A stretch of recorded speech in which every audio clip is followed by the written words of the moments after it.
अब आप तय कर लीजिए कौन सी उपाधि आपको ज्यादा पसंद है, किम जोंग उन पसंद है, किम जोंग उन पसंद है या जिनपिंग पसंद है। पर मैं एक बात बता दूं कि चाइना जा रहे हैं। अब चाइना जाकर प्रधानमंत्री ने, अब ये जो आज खबर आई है, अजय वर्मा जी जरा उनको लीजिए स्क्रीन पर। अजय जी, ये जो एक आज खबर आई है कि अब चाइना भी जा रहे हैं प्रधानमंत्री नरेंद्र मोदी, ये एक तरह का डिप्लोमेटिक, जो हर्षवर्धन जी ने कहा, मुझे लगता है मैं उनसे पूरी तरह सहमत हूं, एक डिप्लोमेटिक जो आप स्ट्रिंग्स अपने पुल करते हैं, आप दिखाते हैं कि आपके लिए पूरा मंच है, हमारी कोई अदावत नहीं है, हम रूस के साथ रिश्ता बनाए हुए हैं, उसका सबूत है आज अजीत डोभाल पुतिन से मिल रहे हैं, हम चाइना के साथ भी आगे बढ़ सकते हैं, ऐसा नहीं है अदावत अमेरिका और चीन की ज्यादा है। तो इसीलिए एक कूटनीतिक जो आज डिस्प्ले की जा रही है, उस पर यह कहना कि हाथ बंधे हैं, कुछ नहीं कर पाएंगे, क्या ये सही है?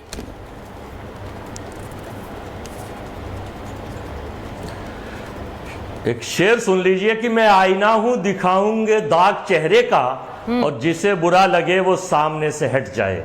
अगर सत्यता दिखा रहे हैं और बता रहे हैं तो इसमें मान लेना चाहिए। तो आप अपना जो चला रहे हैं चलाइए, जो वो कह रहे हैं करने दीजिए, जो हमारा काम है हमें करने दीजिए। ट्रंप साहब जो है, हाउडी ट्रंप, नमस्ते ट्रंप, कमला हैरिस एक भारत वंशी को हराने के लिए डंका पति जब वहां पहुंच गए और कहा डंका बज रहा है अब की बार ट्रंप सरकार। 29 और 30 बार ट्रंप साहब ने कहा, और पाकिस्तान जैसी आतंकिस्तान देश को कहा कि शक्तिशाली पाकिस्तान और शक्तिशाली भारत। हाँ। हमने निंदा करी, हमारी पार्टी ने निंदा करी, लेकिन चूंकि तुलनात्मक अध्ययन तो आप सही कर लीजिए, अगर अमेरिका का राष्ट्रपति कह रहा है तो भारत के प्रधानमंत्री उसकी तुलनात्मक खंडन करते और कहते कि पाकिस्तान आतंकिस्तान है और ये आतंकी फैक्ट्री है, लेकिन वो नहीं कहेंगे। बिन बुलाए बिरयानी खाने, लाल कारपेट लेने चले जाएंगे। चाइना की जहां तक बात है, दुश्मन नहीं, एक सेकंड नारियल पिलवाएंगे और कुछ पिलाएंगे। मैं अजय जी मैं एक सवाल आपसे पूछ रही हूं, जब भारत ये तय करेगा, अगर भारत ये तय करेगा कि हमें किसके साथ बात करनी है और किसके साथ नहीं, तो अमेरिका भी वो तय करेगा। हम अमेरिका को बताने वाले कोई नहीं है, लेकिन हम अपने फैसले लेने वाले हैं, हम अपने लिए तय करेंगे। तो आप जो ये बार बार कहते हैं कि अमेरिका बुराई करे, अमेरिका पाकिस्तान के खिलाफ स्टैंड ले, हम अपना स्टैंड ले रहे हैं, उस पर बात करिए ना। आपको लगता है वो स्टैंड ही नहीं है? आपको लगता है कि जो कह दिया ट्रंप से, अमेरिका से कि दादागिरी नहीं चलने वाली है, कोई स्टैंड नहीं है? राहुल गांधी जी सही कह रहे हैं, अपने परम मित्र अडानी को बचाने के लिए उनके। भाई अजय जी का ऑडियो क्यों नहीं आ रहा है? कह रहा है, सारा अपोजिशन कह रहा है, हिंदुस्तान के सारे लोग कह रहे हैं, सारे लोग कह रहे हैं हिंदुस्तान के कि भाई ये जो है। हेलो, बोलिए यार वो फोन कट गया। अजय जी बोलिए। ठीक है, मैं वापस आ रही हूं अजय जी के पास, लेकिन उन्होंने जो बात कही है, मुझे ऐसा लगता है it is very clear and it is only fair. Ambassador Vora से एक बार रिएक्शन लूंगी, राधिका जी उसके बाद आ रही हूं आपके पास और विवेक जी के पास। एम्बेसडर वोरा, अगर हम ये कहते हैं कि हम अपना फैसला करेंगे, अब ये जो आज जो ये खबर आई कि प्रधानमंत्री चीन जा रहे हैं, अब ये बहुत बड़ी खबर है विज़ावी अमेरिका। निकी हेली ने डोनाल्ड ट्रंप को यही चेताया है कि आप अपने रिश्ते भारत के साथ खराब मत करिए, आपके लिए तो ज्यादा बड़ी समस्या चीन है, आप उस पर टैरिफ स्लैब करने को बार बार उसको आगे बढ़ा देते हैं, मुलतवी करते हैं, और यहां पर आप भारत पर टैरिफ स्लैम कर रहे हैं, आप उन्हें चेतावनी दे रहे हैं। तो भारत ने भी अपने पत्ते खोल दिए, अब चीन जा रहे हैं प्रधानमंत्री।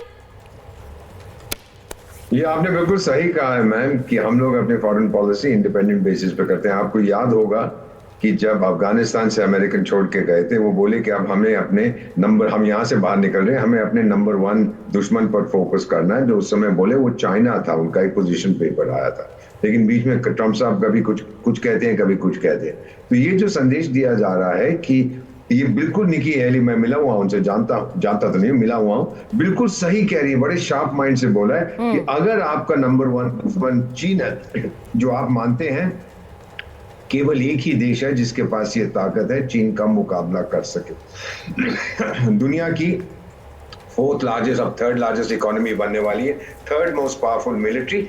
आपको चाहिए इनको अपने साथ रखिए, ये भी डेमोक्रेसी है, आप भी डेमोक्रेसी है।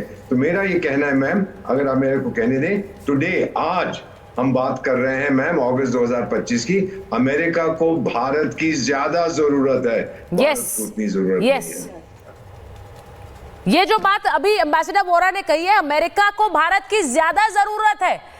विवेक जी सर हिला रहे हैं, कह रहे हैं नहीं ऐसा नहीं है। विवेक जी, यू डोंट एग्री? विवेक जी का ऑडियो नहीं आ रहा। माने बैठे हैं। हाँ बोलिए। अमेरिकन तो मान नहीं रहे, अमेरिकन को तो फर्क नहीं पड़ रहा, इनको ज्यादा फर्क पड़ रहा है, पता नहीं क्यों। और सर, मैं with due respect to you, आप बहुत सीनियर हैं और हम बहुत सीखते हैं, हम आपसे आप डिबेट्स में आते हैं। 71 के वॉर में बड़ी क्लियरली जब 7th फ्लीट आ गई थी और चल रही थी हमारी तरफ, it is the Russian submarines which came to our help. तो ऐसा नहीं होता कि युद्ध होता है तो लोग भारत के साथ कभी खड़े नहीं हुए, हमेशा खड़े हुए हैं। मिसेस गांधी का एक स्टेशन था जो मोदी का कभी नहीं हो सकता, this is the problem. He is my respected prime minister also. और दूसरी बात, एक बैलेंस ऑफ डेफिसिट चल रहा है आपका ट्रेड में अमेरिका के साथ। आपके एक्सपोर्ट ज्यादा है, आपके इंपोर्ट्स कम है, उसको बैलेंस करने के लिए वो टैरिफ लगा रहा है। हाँ। रूस तो सिर्फ एक बहाना है, असलियत तो ये है, सीधी सी बात है। And it is okay what they are doing. हमारा जो रोना है, हमारा जो दुख है वो ये है कि कहीं ना कहीं अमेरिकन लाइन टो करने के चक्कर में पिछले 11 साल में बड़े डिप्लोमेटिक फेलियर्स मेरे मुल्क ने, मेरे एक्सटर्नल अफेयर्स मिनिस्टर्स करते आए हैं। जैसे फॉर द अमेरिकन प्रेसिडेंट नहीं, जैसे स्टैंडिंग विद इजराइल। नहीं, आपको ये क्यों लगता है that we were toeing the American line? नहीं, एक मिनट, आपको ये क्यों लगता है we were toeing the Indian line? Vivek ji, I very clearly feel we were taking the Indian line, we were not toeing the American line. वो अच्छी बातें बोलना और नहीं तो बताइए ना, कहां पर टोइंग द अमेरिकन लाइन था, बता दीजिए ना। मैं एग्जांपल देता हूं आपको, एग्जांपल देता हूं, बीजेपी का एग्जांपल देता हूं। अटल बिहारी वाजपेयी का पैलेस्टीन पे स्टैंड और वीडियोस यूट्यूब पे सर्कुलेट हो रहे हैं। मैं व्यूअर्स जो देख रहे हैं इस प्रोग्राम को, आपसे अपील करूंगा, प्लीज आप घर जाके गूगल पे जाएं and what was Vajpayee stand on Palestine and what is the Indian stand on Palestine? What is the Indian stand on Palestine? नहीं, विवेक जी, ये गलत बातें मत करिए। What is the Indian stand on Palestine? आप बार कह रहे हैं कि अटल बिहारी वाजपेयी की क्लिप्स वायरल हो रही थी, पर इंडियन स्टैंड ऑन पैलेस्टाइन बदला नहीं है। हमने जो अपनी तटस्थता की पॉलिसी रखी है, हम पैलेस्टाइन के साथ हैं, हम इजराइल के नहीं सर देखिए, वहां फिलिस्तीन से भी राष्ट्रीय अध्यक्ष से बात करने वाले भारतीय प्रधानमंत्री थे, उन्होंने फोन मिलाया था। हर्षवर्धन जी, ये जो बार ये कहा जा रहा है कि we were toeing the American line, क्या ये सही है कहना? अमेरिका की लाइन हम टो कर रहे थे या हम भारत की लाइन पर चल रहे थे? ये जरा प्लीज बताइए, क्योंकि आज भी ये बार कहा जा रहा है कि देखिए आप तो दोस्त थे, अब क्या कर दिया अमेरिका ने, आपको तो आप पर टैरिफ लगा दिया, आपको पूछ नहीं रहा, आपको धमकी दे रहा है। ये तो बहुत बुरा हुआ भाई। आ रही हो राधिका जी? आ रही हो? एक मिनट, हर्षवर्धन जी पहले, हर्षवर्धन जी एक मिनट। भारत एक संप्रभु राष्ट्र है। हाँ। वो किसी के कहने से, किसी के इशारे पर और किसी के पीछे नहीं चलता है। अगर पीछे चल रहा होता तो ये क्यों होता भाई? और डोनाल्ड ट्रंप को ये 2 बार क्यों कहना पड़ता कि नरेंद्र मोदी से टफ नेगोशिएटर कोई नहीं है? क्यों उनको बार ये कहना पड़ रहा है कि ये तो टैरिफ अब्यूजर है, बहुत टैरिफ लगा दिया है? क्यों? क्योंकि नरेंद्र मोदी भारत के किसानों, भारत के दुग्ध उत्पादकों, भारत के एमएसएमई के लोगों के हितों की रक्षा के लिए खड़े। और ये पहली बार नहीं है, इसके पहले आरसीईपी में जो रीजनल कॉम्प्रिहेंसिव इकोनॉमिक पार्टनरशिप थी, उससे भारत क्यों बाहर निकला? क्योंकि चाइना वहां अपनी जो कहे कि एक तरह से मनमर्जी चलाना चाह रहा था, वहां से बाहर निकला है। हमारे लिए ना चाइना है ना अमेरिका है, हमारे लिए we the people of India, हम भारत के लोगों का हित सबसे ऊपर है। हमारे देश के किसानों का हित, हमारे दुग्ध उत्पादकों का हित, हमारे देश के जितने भी छोटे मझोले उद्योग हैं उनका हित। तो इसलिए ये कहना जरा बंद कर दी। दूसरी महत्वपूर्ण बात, हम अमेरिका के लिए आज फायदे का सौदा है, क्योंकि अमेरिकन कंपनीज को चाइना में वो ग्रोथ नहीं मिलने वाली।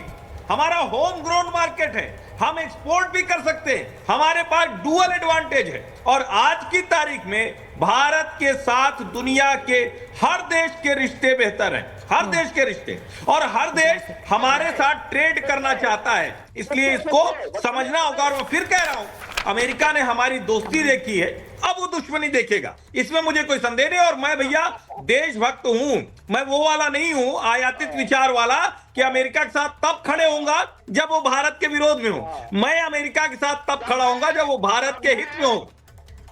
मैं तो विवेक जी, मैं चीन के भी हित में खड़ा हो जाऊंगा, मैं आपके चीन के भी हित में खड़ा हो जाऊंगा, मैं आपके चीन के भी हक में खड़ा हो जाऊंगा अगर वो भारत का हित करे। मैं एक बार सुनिए, अभी जो बात हर्षवर्धन जी ने कही, मैं उस बात को आगे लेकर जा रही हूं कि अभी हो क्या रहा है। भारत के समर्थन में कैसे रूस उतर आया है, ट्रंप की धमकी पर रूस ने कैसे पलटवार किया है, रूस के ट्रेड पार्टनर पर आप दबाव ना बनाएं, ये रूस का कहना है, ये अमेरिका को उन्होंने दो टूका है। ट्रंप के बयान को धमकी उन्होंने करार दिया, उन्होंने कहा we will take it as a threat, दबाव बनाने को हम थ्रेट समझेंगे, ये रूस कह रहा है। और दिमित्री मेदवेदेव कह रहे हैं कि ऐसी धमकियां गैर कानूनी है, व्यापार भागीदार चुनने का भारत को अधिकार है, हर देश को अधिकार है। तो आप डिक्टेट नहीं करेंगे कि किसे वो साझेदार बनाए, किसे अपना पार्टनर बनाए। संप्रभु देशों को साझेदार चुनने का ये पूरा हक है। अब राधिका जी, मैं इसी पर आ रही हूं, जरा अजय जी को भी लीजिए स्क्रीन पर। अजय जी इतने नाराज मत होइए, कुछ ऑडियो में आपके दिक्कत हो रही थी। अजय जी और राधिका जी प्लीज। राधिका जी, ये क्या, इसका क्या मतलब है, रूस स्टैंडिंग